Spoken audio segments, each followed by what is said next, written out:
Hi there. Welcome to the ADCC Webathon.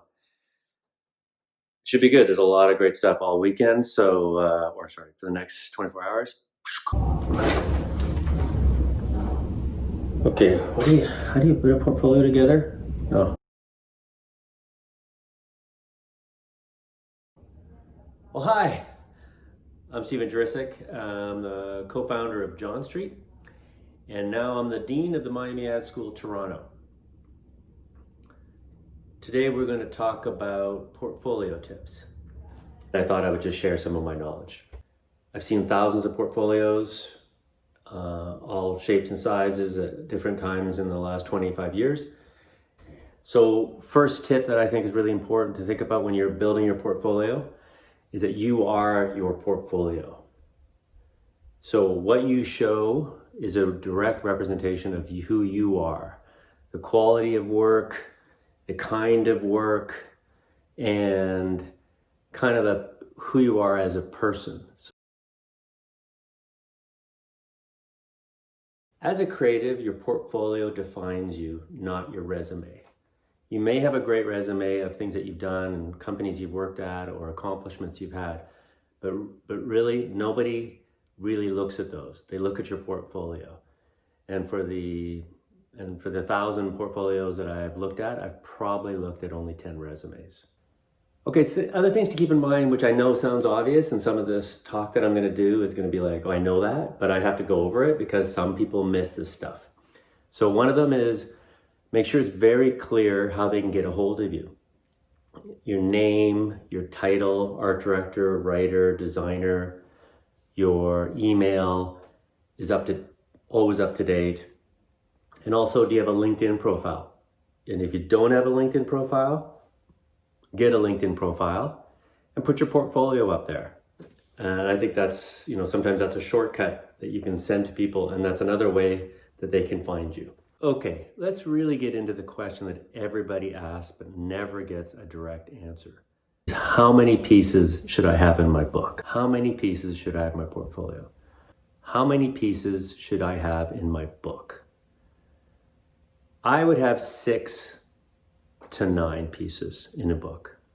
3 of them being integrated campaigns, and then the others would be a range of stunts, products, apps, out-of-home, print ads, digital banners.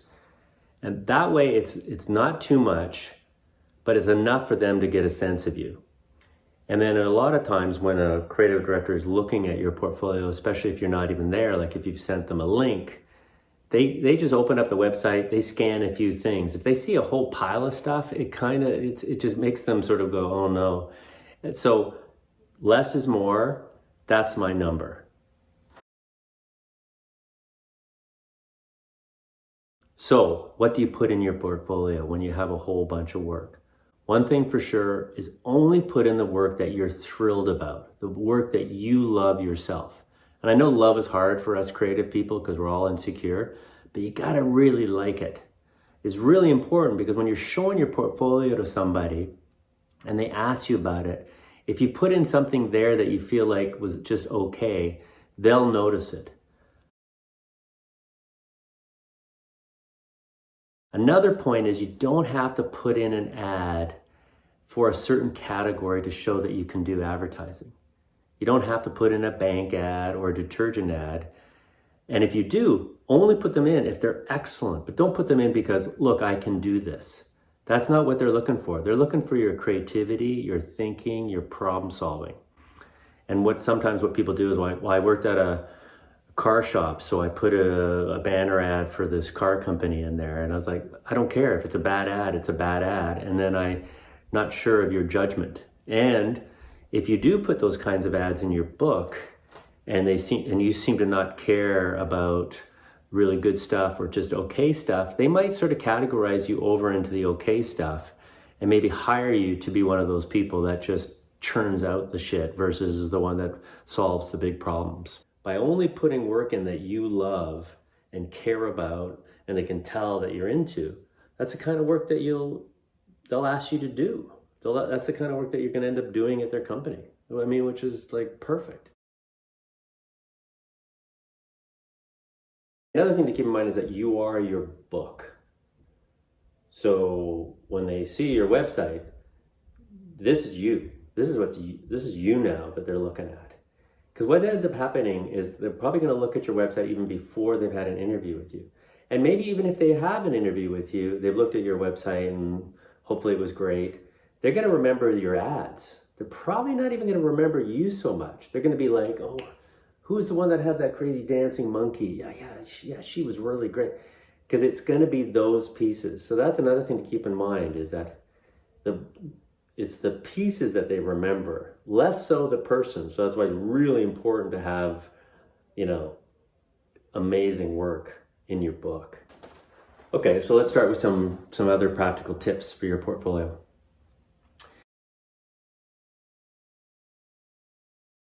Okay, keep descriptions short. Like a joke. If you have to explain it, it probably sucks.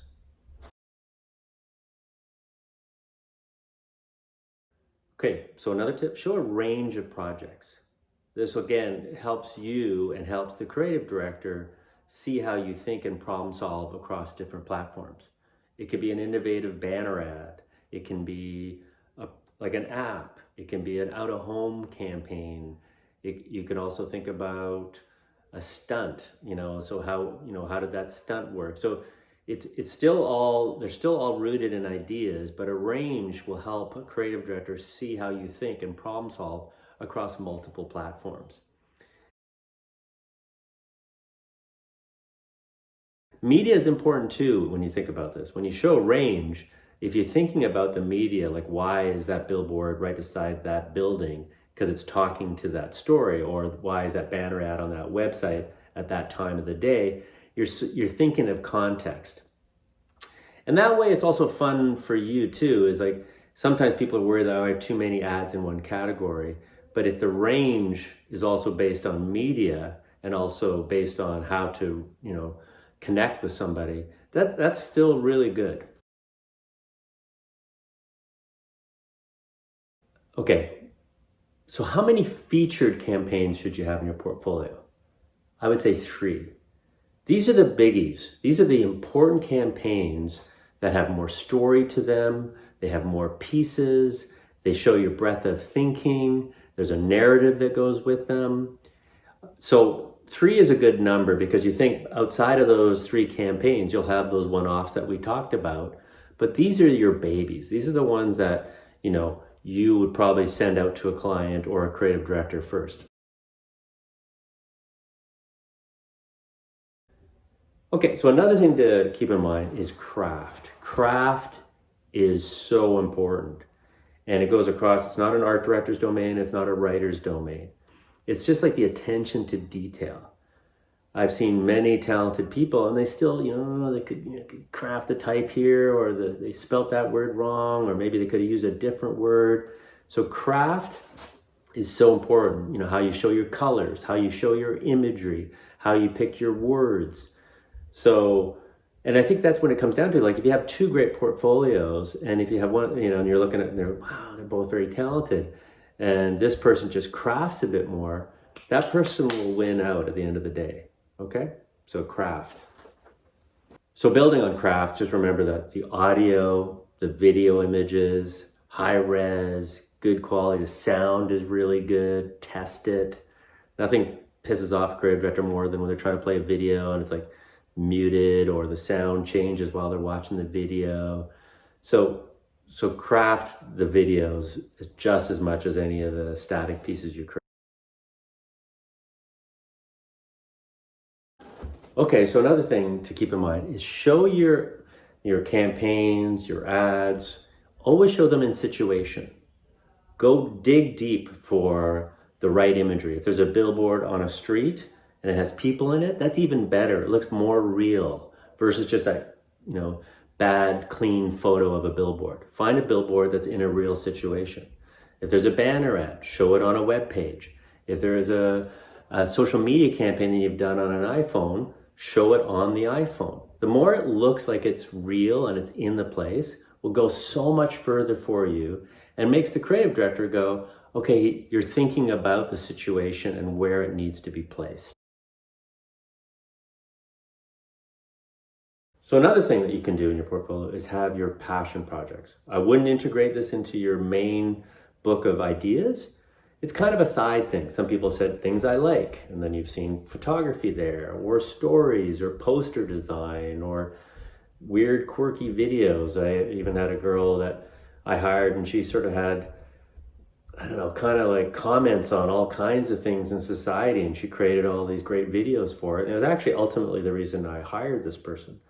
But I think having some passion project stuff on your website, in your book, is nice. It's not the driver, it's there. They might not look at it, but if they are intrigued by you as a person, it just paints a bigger picture.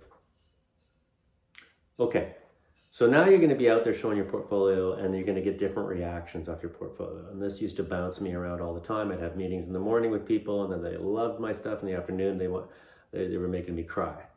So it was like, oh God. So sometimes you'll have pieces where people were like, I'm not sure. So really, really listen. So again, if 7 out of 10 people don't like it, it's usually not going to work out for you. So get it out of your book. Then there's going to be stuff that's polarizing. People love it or they hate it. So in this situation, you have to have, it's a choice that you have to make to keep it in or not. And you've seen different people, and you go, well, she loved it, he hated it, but I like, so you go, oh my God, I'm confused. So think about the rationale about why you're keeping it in your book, if it is like that. Because it could be just a taste issue. It could be something that's really targeted to like certain teens that's, kind of quirky and stuff. But just have your logic and rationale on why you like it if you're in a situation where someone doesn't. But keep it in there, I think, because of it shows that, you have courage to do that kind of stuff. So another thing is find mentors, past instructors, people you've interviewed with. You've probably interviewed with some people and they maybe have not hired you, but you had a good rapport with them. So that then you could just sort of ask them, say, can I share my work with you to help my work get better?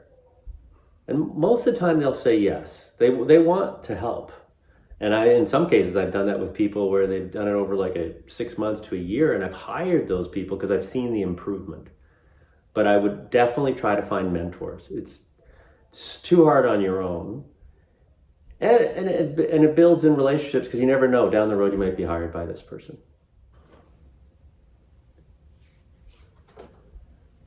Okay. How you doing? Everybody okay? Hanging in there? Good. I know we're all sick of staring at screens all the time, but I'm finishing up. It's only 20. I think this whole thing is only 30 minutes long, and who knows how this edit's going to be.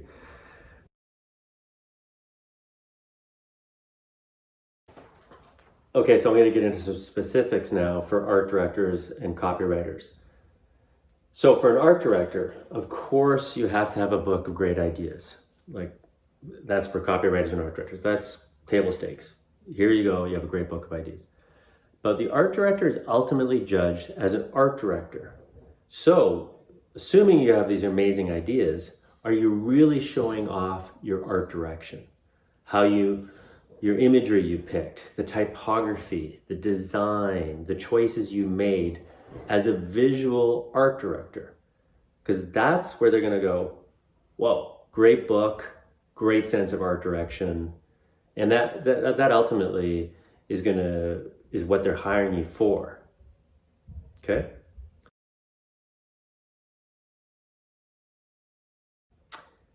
Okay, so what about for the writers? Same thing, you have to come in with great ideas. But they are now going to be going, okay, great ideas, can they write? So this is where you have to, when you're thinking of your book, are you showing off your ability to write? Was it headline campaign for those billboards, or the way that stunt was written, or that case video? Who wrote this? If they want to be impressed by your writing, because at the end of the day, yes, you're a great ideas person, but you got to be able to write. So don't forget, is your book showing off your writing skill?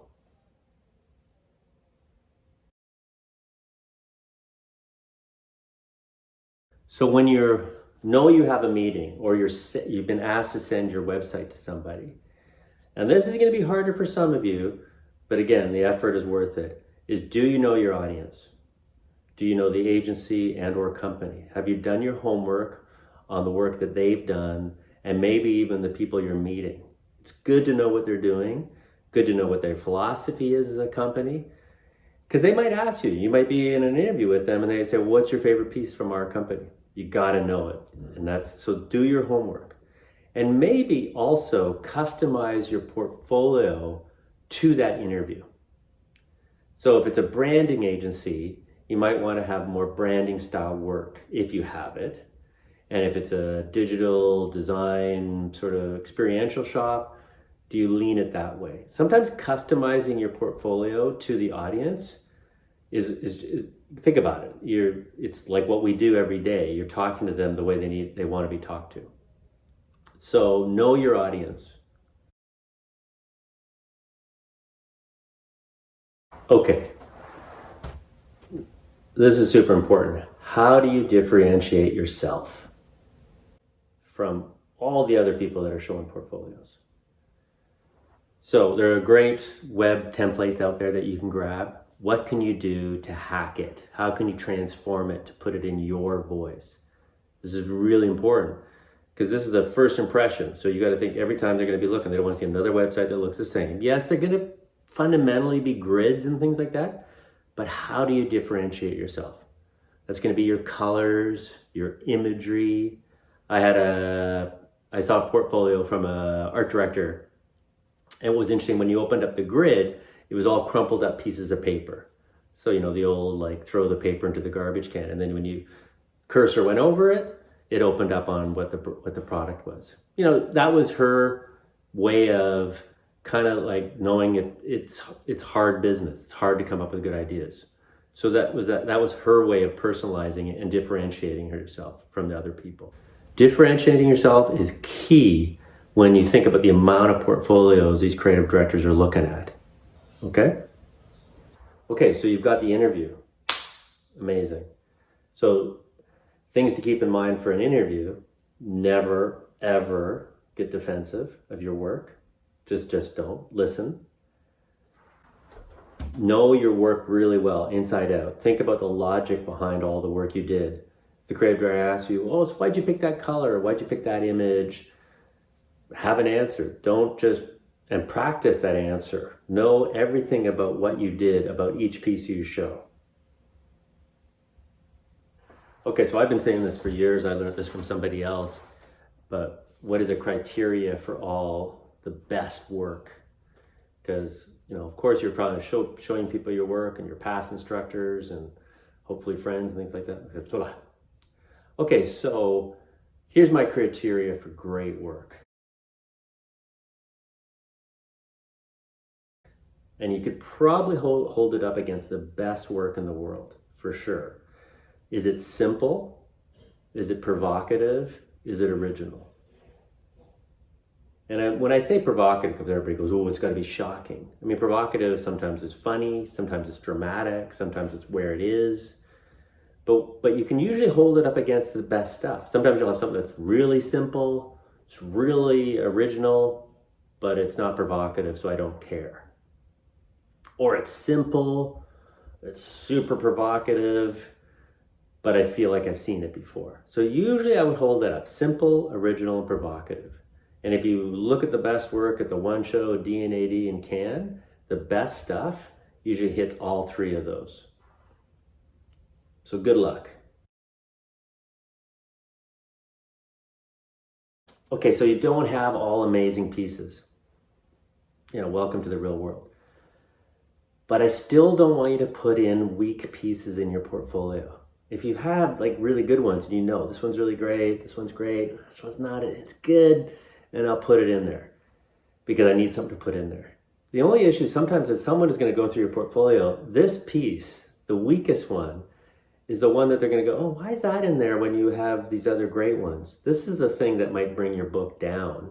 And sometimes the weakest piece is how you're judged, because then they're not sure where your quality is. Like, why is this person all of a sudden great, and then they have this in there? So really fight against the idea of putting in any weak pieces. It's probably better to have less, because if you have less and they're intrigued and ask for more, That's a good place to be in versus having a great piece, a weak piece, and then it just sort of like brings the book down. Okay, so I mean, in the old days, we used to have the book, literally the big monster portfolio that people would bring into your office, but now we have websites. But when in the old days of the portfolio, you would decide on what would be the first piece, what would be the last piece, and the journey that you're taking them on. I still think you have to think about that. What is the journey that you're taking the person on? So yeah, they might open up your website and see the grid, and they might go out to the upper left, and that's your first piece. So again, you always want to open up with a strong piece, and you want to keep taking them up. So this is a time to like, wow, that was great, this is great, this is great. You don't want to take them on a roller coaster ride. You don't want to have them go great, great, oh, down, great, up. You want to keep going up, up, up, up, and up. So that's why, again, when we talked earlier about less pieces is better, because then you can control it. These are all going to be really good pieces. But think about the journey you're taking them on.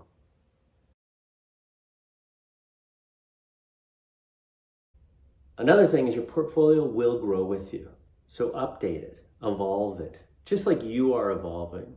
I think that's it's nice to keep doing that, because there's probably people looking at your portfolio, even if you're happy at the job you're at. But I think it's a nice habit to get into, and it always keeps the book fresh. So that's my advice for today. Hopefully some of this will help. Again, these are guidelines. I would always recommend that you go online and look for other articles on how to build a good portfolio. Sometimes it's a good idea to hear what other people have to say. I mean, ultimately it will come down to the work. Ultimately it will come down to your standards, but it's a riot. It's a great business. You're very lucky to be in the creative industry.